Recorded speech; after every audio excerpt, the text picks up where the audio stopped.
आज का हमारा टॉपिक जो है वो सिंगल सर्किट सर्कुलेशन और डबल सर्किट सर्कुलेशन है। हम पिछली वीडियो में डिस्कस कर चुके हैं जो बेसिक कॉन्सेप्ट हैं ओपन और close type of circulatory system के।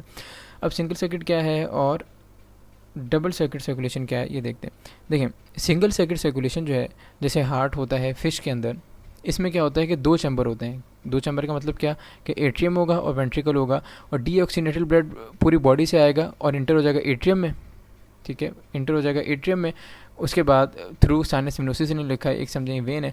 उसके बाद एट्रियम से किस में चला जाएगा, वेंट्रिकल में चला जाएगा, और वेंट्रिकल कॉन्ट्रैक्ट करेगा, ब्लड जो है पंप हो जाएगा थ्रू एओर्टा और पूरी बॉडी में पंप हो जाएगा। ठीक है, अब इसका मैं डायग्राम से आपको विजुलाइज कराऊँ तो डायग्राम से क्या होता है कि ये देखें, अगर ये क्या है, ये हमारे पास फिश का हार्ट है। ठीक है, ये ऊपर वाला क्या है, एट्रिया है, नीचे वाला क्या है, वेंट्रिकल है। ऊपर ब्लड आया, डीऑक्सीनेटेड ब्लड, इन्होंने मेंशन किया है कि साइनस विनोसिस से ब्लड आया और वेंट्रिकल से अयोटा के ज़रिए पूरी बॉडी में ब्लड चला गया। तो ये बहुत सिंपल इनकी ऑक्सीजनेशन है।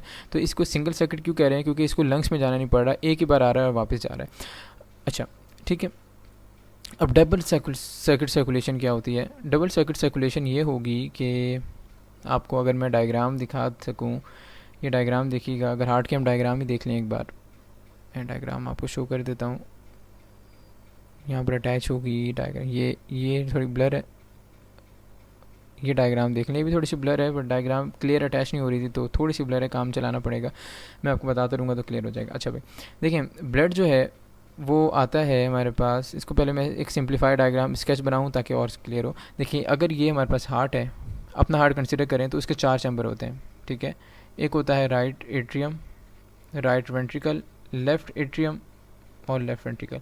ब्लड जो है सुपीरियर वेना केवा और इन्फीरियर वेना केवा, ये ऐसी वेन से बड़ी वेन हैं जिनके अंदर ब्लड जो है डीऑक्सीनेटेड ब्लड पूरी बॉडी से आ जाता है। हार्ट से ऊपर वाला जो रीजन होगा, हार्ट से ऊपर हेड वगैरह जितना भी रीजन है, वो सुपीरियर वेना केवा ब्लड लेके आएगा डीऑक्सीनेटेड ब्लड। हार्ट से नीचे वाला जितना रीजन है वहाँ उससे inferior vena cava deoxygenated blood right atrium में लेके आएगा। ठीक है, अब यहाँ पर राइट एट्रियम और राइट वेंट्रिकल के बीच में एक वैल्व होता है, इसको नाम देते हैं हम ट्राइकस्पिड वैल्व। ये हम ह्यूमंस के अंदर है। उसके बाद ब्लड, ये डीऑक्सीनेटेड ब्लड चला जाता है राइट वेंट्रिकल में। अब राइट वेंट्रिकल से हमारे पास पल्मोनरी आर्टरी निकलती है। ठीक है, तो यहाँ पर एक एक्सेप्शन भी आ जाती है, आर्टरी के अंदर डीऑक्सीनेटेड ब्लड है तो ये बॉडी में एक एक्सेप्शन है। पल्मोनरी आर्टरी निकलेगी जिसको मैं PA लिखूँगा, जिसके लिए वो ब्लड ले जाएगी लंग्स में।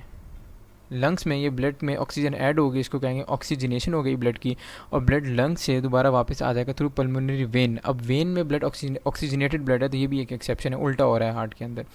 अब यहाँ पर ब्लड आ गया पल्मोनरी वेन से, इसको मैं PV लिख रहा हूँ, PV। ठीक है, पल्मोनरी वेन में लेफ्ट एट्रियम में आ गया, और लेफ्ट एट्रियम और लेफ्ट वेंट्रिकल के बीच में एक वैल्व होता है, इसको माइट्रल वैल्व कहते हैं। और इसमें माइट्रल वैल्व के जरिए लेफ्ट वेंट्रिकल में ब्लड जाता है और फिर अयोटा के जरिए, जिसको मैं A से लिखूंगा, अयोटा के जरिए पूरी बॉडी में चला जाता है। तो एक सिंपल सा स्केच मैंने बनाया आपके सामने ताकि आपको समझ आए। तो ये डबल सर्किट है, क्यों? क्योंकि पहले ब्लड जो है राइट एट्रियम राइट वेंट्रिकल में आया, वहाँ से लंग्स में गया, एक सर्किट हो गया। उसके बाद लंग से दोबारा लेफ्ट एट्रियम लेफ्ट वेंट्रिकल में आया, वहाँ से पूरी बॉडी में गया, दूसरा सर्किट गया। तो ये क्या हो गया, डबल सर्किट सर्कुलेशन हो गई। और हाई एनिमल्स में होती है, ऐसे हम लोगों में ये मौजूद होती है। अगर हम अब डायग्राम प्रॉपर देखें हार्ट की, ये देखें, ये सुपीरियर वेना केवा है जो ब्लड ऊपर से ला रहा है। यहाँ पर नीचे इन्फीरियर वेना केवा दिखाया हुआ है इन्होंने, ये नीचे। ठीक है, ये इन्फीरियर वेना केवा है। ब्लड आएगा राइट एट्रियम में पहले, राइट एट्रियम से ये ट्राइकस्पिड वैल्व है, इसके जरिए राइट वेंट्रिकल में चला गया, राइट वेंट्रिकल से पल्मोनरी आर्टरी के जरिए लंग्स में चला गया, फिर पल्मोनरी वेन्स के जरिए लेफ्ट एट्रियम में आया, फिर माइट्रल वैल्व के जरिए लेफ्ट वेंट्रिकल में आ गया, और ये अयोटा के जरिए, अयोटिक वैल्व दिखाया हुआ उन्होंने, अयोटा के जरिए, ये रहा अयोटा, अयोटा के जरिए पूरी बॉडी में चला गया। तो ये मैंने आपको कॉन्सेप्ट दिया, ये वाला कॉन्सेप्ट आपके अगले भी 2-3 टॉपिक्स में रिफ्लेक्ट हो रहा होगा। ठीक है, तो इसको हम यहाँ से अब देख लेते हैं। ये देखें, डबल सर्किट सर्कुलेशन है। इसमें क्या, एम्फीबियन रेप्टाइल जो है heart consist of 3 chambers. Amphibian reptile में 3 चैम्बर होते हैं। क्या चैम्बर? 2 atria, 1 ventricle. इनके अंदर ऐसा होगा कि ये अगर हार्ट है, ठीक है, और ऊपर ये एट्रिया हो जाएगा, राइट एट्रियम, लेफ्ट एट्रियम, ठीक है, और एक ही वेंट्रिकल है इनका, जो नीचे वाली लाइन है ये नहीं होगी, ये एक ही वेंट्रिकल होगा पूरा। ठीक है, तो इनका हार्ट ऐसा कुछ होता है। ठीक है भाई, अच्छा। The oxygenated blood from lungs, lungs से ब्लड आता है रिटर्न टू लेफ्ट एट्रियम। इसमें बाकी वही होगा, ठीक है, बाकी बिल्कुल वही होगा, बस वेंट्रिकल एक है इनका, तो वेंट्रिकल में नीचे आकर मिक्सिंग ऑफ ब्लड हो जाएगी। बाकी वही जो मैंने आपको ह्यूमन्स में बताया, थ्रू पल्मोनरी वेन्स, बाकी सारा वही चीज़ हो रही होगी। और deoxygenated blood from body pass to right atrium या साइनस विनोसिस है, इंटीरियर पोस्टीरियर वेना केवा होगा। These 2 types of blood remain separated due to atrial septum, मतलब एट्रियम अलग हैं तो ये ब्लड ऊपर एट्रियम में तो अलग रहेंगे, मगर नीचे आके मिक्स हो जाएंगे वेंट्रिकल के अंदर, ऑक्सीनेटेड डीऑक्सीनेटेड ब्लड वेंट्रिकल में मिक्स हो जाएगा। ठीक है, तो ये बिल्कुल वैसे ही होता है देखें बिल्कुल वैसे ही होता है कि अगर यहाँ पर मैं आपके लिए ड्रॉ कर सकूँ, इस जगह पर ड्रॉ करता हूँ। देखें ये हार्ट के वही चैम्बर्स हैं, ऊपर एट्रियम है, राइट एट्रियम, लेफ्ट एट्रियम, और ये एक वेंट्रिकल है। पहले ब्लड आया राइट एट्रियम में, वेंट्रिकल में आ जाएगा, ये डीऑक्सीनेटेड है, वेंट्रिकल से लंग्स में चला गया, लंग्स के दोबारा लेफ्ट एट्रियम में आया, फिर ऑक्सीनेटेड ब्लड वेंट्रिकल में आ गया। तो वेंट्रिकल में ऑक्सीनेटेड डीऑक्सीनेटेड ब्लड इसमें इन एनिमल्स में मिक्स होते हैं, ठीक है।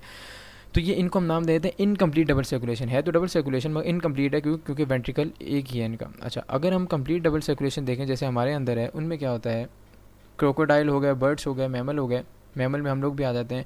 इनके अंदर क्या होता है, हार्ट के दो एट्रिया दो वेंट्रिकल होते हैं। एट्रियम और वेंट्रिकल जो हैं आर सेपरेटेड बाय लेफ्ट, मतलब atrium and separated from left atrium and left ventricle by inter atrial inter ventricular septa. वही है, देखें अगर ये लाइन है बीच में, दो एट्रिया के बीच में ये वाली लाइन है और दो वेंट्रिकल के बीच में वाली लाइन है, इनको inter atria inter ventricular septum का नाम दे रहे हैं। कुछ इसमें कुछ मुश्किल नहीं है, ठीक है।